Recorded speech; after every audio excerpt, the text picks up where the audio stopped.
Sir अभिवादन केलंय तुम्ही काय सांगणार आहे आणि कसं निघालं शकता येईल पुढे? भीमा कोरेगावच्या शौर्यस्तंभाला विजयस्तंभाला 207 वर्षाचा इतिहास आहे.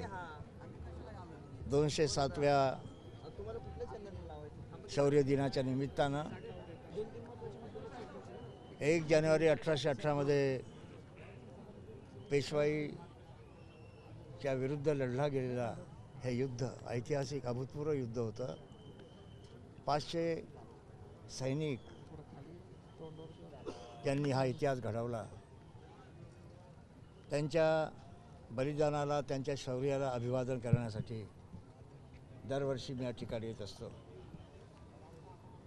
1 जानेवारी 1981 मध्ये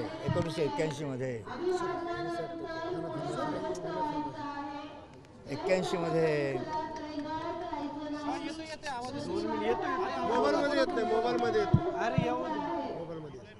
1 जानेवारी 1981 मध्ये भीमा कोरेगावला अभिवादन करण्यासाठी शौर्य दिन म्हणून मी घोषित केला. आणि शौर्य दिनापासून नवीन वर्षाची सुरुवात होते. ही आमच्याकरता मोठी प्रेरणादायी गोष्ट आहे. अभिवादन करताना महाराष्ट्र शासनाच्या वतीने इथे उत्कृष्ट अशा प्रकारची व्यवस्था करण्यात आली. त्याबद्दल महाराष्ट्र सरकारचं अभिनंदन करतो. आणखी बऱ्याच सुविधा या ठिकाणी करायच्या आहेत. या ठिकाणी जसं आता सांगण्यात आलं की 95-96 कोटी रुपयाची सौंदर्यीकरण आणि याचं सुशोभीकरण करण्याचा महाराष्ट्र शासनाचा जो इरादा आहे तो लवकरात लवकर पूर्ण व्हावा. आणि एक पर्यटन स्थळ म्हणून कारण देशभरातून ते महाराष्ट्रातून देशभरातून जगभरातून लोक या ठिकाणी येतात. तेव्हा जागतिक कीर्तीचं पर्यटन स्थळ या भीमा कोरेगावच्या विजयस्तंभात निर्माण व्हावं अशी आमची अपेक्षा आहे. तुम्ही भाजप बरोबर होता, घटक पक्षाला विचारात घेतलं नाही, न्याय मिळाला नाही तुम्हाला. आम्ही मुख्यमंत्री एकनाथ शिंदे यांच्या शिवसेनेसोबत आमच्या पक्षाची आघाडी होती आणि मग ती महायुती झाली. त्याच्यामध्ये भाजपही आहे, अजितदादाचा एक पक्ष आहे, राष्ट्रवादी काँग्रेस. यामध्ये लोकसभा असेल किंवा विधानसभा असेल त्यामध्ये आमच्या पक्षाने अत्यंत उत्कृष्ट अशा प्रकारचं काम केलं. आज जागा दिल्या नाही तुम्हाला, मंत्रीपद मिळालं, न्याय मिळाला नाही तुम्हाला. परिषदेवरती सुद्धा तुम्हाला काय राज्यपाल नियुक्त झाले तुम्ही. प्रश्न असा निर्माण होतो तुमचा वापर की केला आम्ही जातो सर, असा आरोप नाही असा आरोप केला जातो. पण आमचं एक माफक अपेक्षा अशी आहे की महायुतीचे घटक पक्ष असल्यामुळे आमच्या पक्षाला सत्तेमध्ये योग्य प्रकारचा वाटा मिळाला पाहिजे आमची अपेक्षा आहे. आता जेमतेम सरकार निर्माण झालं, बघू आता मिळेल. अपेक्षा आहे का मिळेल तुम्हाला? आमच्या पक्षाला कमीत कमी एक विधान परिषद सदस्य मिळावं आणि एक मंत्रिपद मिळावं अशा प्रकारची आमची अपेक्षा. पण तुम्ही आता बोलले की सरकारने एवढा सगळा निधी दिला, तर काही माझे आमदारच समोर आहेत, त्यांचं म्हणणं आहे की 1 रुपया अजून इथं आलेला नाही. काय म्हणतो आता ते तुमचे मंत्री महोदय माजी मंत्री सांगत होते ना, घोषणा होती. मला पहिल्यांदा कळलं की त्या 96 कोटी रुपयाचा निधी याकरता दिलेला आहे. आता तो निधी कुठे गेला, त्याचं काय होणार,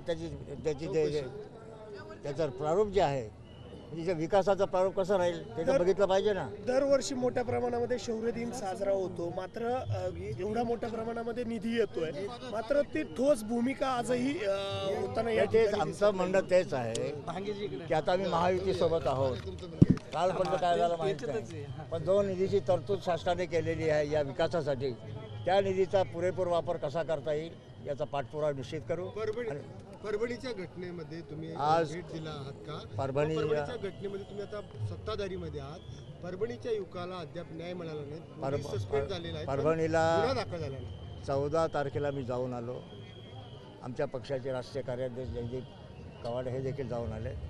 प्रत्यक्ष पाहणी केली, लोकांना भेटलो, वस्त्यांना भेटी दिल्या आणि त्या जो अमानुष लाठीहल्ला झाला त्या लाठीहल्ल्यामध्ये सोमनाथ सूर्यवंशी या आमच्या भीमसैनिकांचा बळी गेला. आम्ही मागणी केली आहे की ज्या पोलिसांच्या मारहाणीमध्ये भीमसैनिक सोमनाथ सूर्यवंशी यांची हत्या झाली, पोलीस कोठडीमध्ये हत्या झाली, त्याची न्यायालयीन चौकशी करण्याची मागणी आम्ही केलेली आहे. प्रश्न सरकारचा नाही आहे, प्रश्न न्यायाचा आणि अन्यायाचा आहे. जो अन्याय अमानुषपणे लाठीहल्ला करण्यात आला, कॉम्बिंग ऑपरेशन करण्यात आलं, मी स्वतः जाऊन आलो, त्या वस्त्यांवर जाऊन आलो, माझ्याकडे क्लिप आहे पोलिसांना लाठीहल्ला करताना. जे आपल्या घरात बसलो त्याची लाठीहल्ला करायची काय गरज होती? जे उपद्रवखोर त्यांना अटक करा ना तुम्ही. पण अशा मुख्यमंत्री बोललेत की पोलिसांच्या मारहाणीत मृत्यू झाला नाही. नाही, तुम्ही म्हणताय की चुकीचं आहे. पोलिसांच्या मारहाणीमध्येच मृत्यू झाला त्याचा. आम्ही मुख्यमंत्री आला खोटं बोलतायत ना, का? मी काय मुख्यमंत्री म्हणतो, खोटं बोलतायत का मग? त्याचा जो पोस्टमॉर्टम रिपोर्ट जो आहे त्या पोस्टमॉर्टम रिपोर्टची शहानिशा केली पाहिजे ना. मग मुख्यमंत्री खोटं बोलतायत का? मुख्यमंत्री खोटं बोलतात की मला माहीत नाही, पण पण आता त्यांनी तुम्ही तर म्हणताय ना की पोलिसांनी हे केलं नाही. पोलिसांच्या लाठीहल्ल्यात जखमी झालेला सोमनाथ सूर्यवंशी यांचा पोलीस कोठडीमध्ये मृत्यू झाला, ही वस्तुस्थिती आहे. त्याचं पोस्टमॉर्टम झालं आणि कशामुळे त्याचा मृत्यू झाला हे पोस्टमॉर्टम पण रिपोर्ट झालेलं मुख्यमंत्री आहे. नाही म्हणतात बरं, ना, मुख्यमंत्र्यांनी परत एकदा आमची विनंती आहे की त्यांनी या गोष्टी तपास करावा आणि न्यायालयीन चौकशीच्या माध्यमातून जे काही समोर येईल त्यानुसार मुख्य वक्तव्य करा अशी आमची मागणी आहे. धन्यवाद.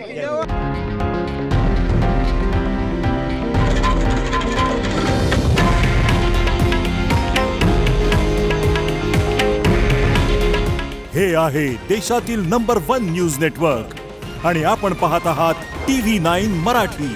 काळजी तुमची, हित महाराष्ट्राचं.